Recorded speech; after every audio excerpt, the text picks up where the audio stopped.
Hi, this is Python Shorts, and welcome to a Python short video going over how to install Python on your computer. So, step one, just see if you already have it.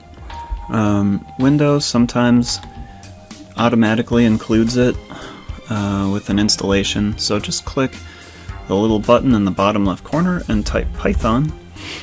And if you see this, any version, we're looking for Python 3 or greater, because 2 is sort of an older version that isn't really being used anymore for the most part.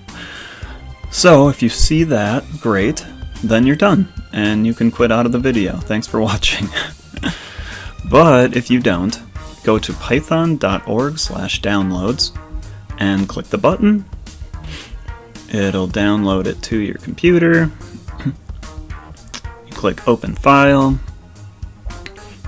And then this part, so if you already have an older version and you want to upgrade, you can do that through here. You just can click upgrade now. What I'd recommend is no matter what you do the customize installation.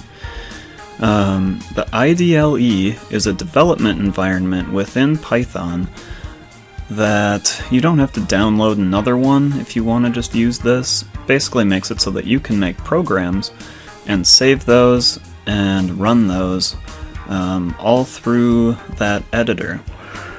So that's useful. I would keep all of these things checked, and I would just make sure that this is checked, adding Python to environment variables.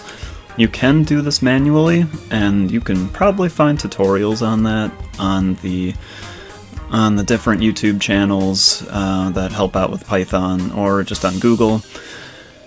But it's really easy to just click this, and what that's going to do is when you open the command line to install different libraries for Python, which I'll make a video on as well, all you have to type is pip install and then the package name, and you won't have to find the right folder in order to do that. So otherwise you'd have to open the command line and navigate to the folder that contains the pip and then run it from there, and it's kind of a pain in the butt. So this way it's very easy. So definitely make sure that that's checked. And then you'll just click install. And that's really all there is to it. So once you have it installed, you can open up the environment, that IDLE, and you can click new file, and here you can make whatever program you want. Or you can just run right off of the shell, which is one line at a time. So you'd say, you know, x equals 10, then that's run. So now if you wanted to print x, it would say 10. That's all there really is to it. It's pretty easy to install. Like I said, I'll make another video on how to install new packages using the command line. So keep an eye out for that. Thanks for watching. Bye.